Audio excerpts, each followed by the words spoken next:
सबसे पहले लोकतंत्र के चौथे स्तंभ तमाम मीडिया हाउस के जितने भी हमारे साथीगण, हमारे अभिभावक, हमारे बड़े भाई स्वरूप मीडिया कर्मी आए हैं, तो मैं क्षमा प्रार्थी कि थोड़ा सा आने में विलम्ब हुआ। उसके लिए हम खेद प्रकट करते हैं, क्योंकि हम लोग भी मानव हैं और मानवीय असुविधा के कारण देर से पहुंचे, उसके लिए खेद प्रकट करते हैं। आज ये एक शहरी क्षेत्र है और अनुमन लोग कयास लगा रहे थे कि जयराम महतो एक ग्रामीण क्षेत्र का लड़का है और इनका जो आंदोलन का सफ़र या फिर इनके कहिए जो आंदोलन का असर है वो ग्रामीण क्षेत्रों में तक ही सीमित है। लेकिन आज गुरुजी और यहाँ के तमाम युवकों, अभिभावकों के माध्यम से आज कतरास बाजार के बीचों बीच छाताबाद में हमें जो अवसर प्रदान किया, अपॉर्चुनिटी हमें दी गई, उसके लिए सबसे पहले मैं इनका आभार प्रकट करता हूँ। इनको जोहार करता हूँ, नमस्कार करता हूँ, आदाब करता हूँ। और हमारा यहाँ आने का पर्पस है कि 2024 का शंखनाद हो चुका है। हमारे देश में लोकसभा का आम चुनाव निकट है और हम लोग चूँकि विगत 2 सालों से हम लोग आंदोलन कर रहे हैं और कहीं ना कहीं 2 सालों के आंदोलन के दरमियान हम लोगों ने अब तक, चूँकि हम लोग बिना किसी पद में रहे बिना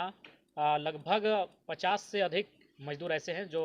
देहांत होने के उपरांत उनको एवरेज हमने 10 लाख मुआवजा देते हुए लगभग 5 करोड़ से 10 करोड़ तक का हम लोगों ने मुआवजा दिलाने का काम किया। हम लोग कोई पद में नहीं है, कोई पावर में नहीं, उसके बावजूद लगभग हजारों केसेस ऐसे हैं जब मजदूरों को फैक्ट्रियों से बाहर किया गया था और हम लोगों के आंदोलन के बाद उनको पुनः फैक्ट्रियों में बहाल किया गया। यानी उसके बाद हम लोगों ने अनुमान लगाया कि अगर हम लोग बिना पद में रह के, बिना पावर में रह के, सड़क में लड़ते हुए अगर इतना काम कर सकते हैं तो एक बार हमें हाउस में जाना चाहिए। उस हाउस में जाना चाहिए जिसमें हमारी जनता की सर्वोच्च आस्था है, जहाँ से विधि का निर्माण होता है और सभी तबका, सभी वर्ग के लोग एक आशा भरी किरणों से देखते हैं कि हमारे लिए भी यह नया विधेयक कुछ लेकर आएगा। तो इसलिए अब हमारा मानना है कि जब हम लोग बिना कुछ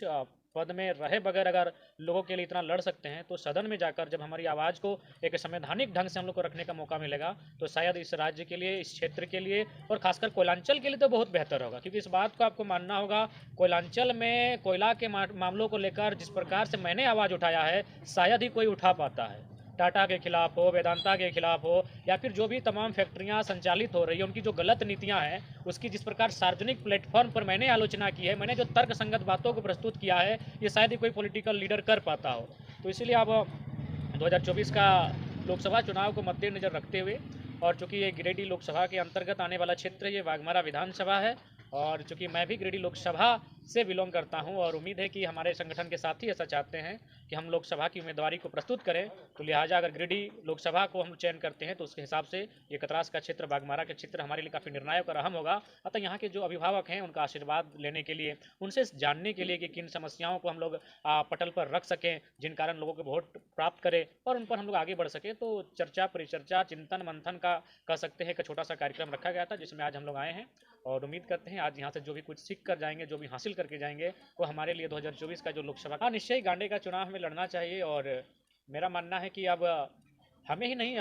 ये अब इस देश के जो बुद्धिजीवी वर्ग है, आप सुने होंगे कि चाहे खान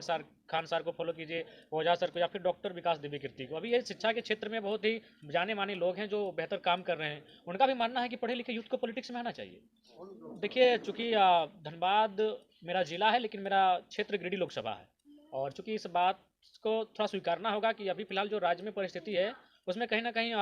वन मैन आर्मी बन के हम रहे हैं और हम लोग धीरे धीरे प्रयास कर रहे हैं। हमारे बीच फरजान खान हमारे महासचिव बैठे हैं, इस प्रकार हम लोग अपनी जो केंद्र की कमेटी है उसका विकेंद्रीकरण कर रहे हैं। लेकिन चूंकि हमारे पास समय कम होने के कारण कहीं ना कहीं फोकस हम पे ही आता है, तो इसलिए हम संगठन का एक बहुत बड़ा जिम्मा हमारे कंधों पर है। तो हम प्रयास करेंगे इन दोनों सीटों में से, और प्राथमिकता हमारी गिरिडीह इसलिए रहेगी क्योंकि वो हमारा होम सीट है और अगर हमारी तैयारी पुख्ता होती है तो दोनों सीटों पर भी सोचने का विचार किया जाएगा। एंड कुल मिलाकर हम लोग धनबाद लोकसभा, गिरिडीह लोकसभा यहाँ प्रभावी तौर पर चुनाव लड़ेंगे ताकि इसका समीकरण हमारे राज्य के विधानसभा में देखने को मिले।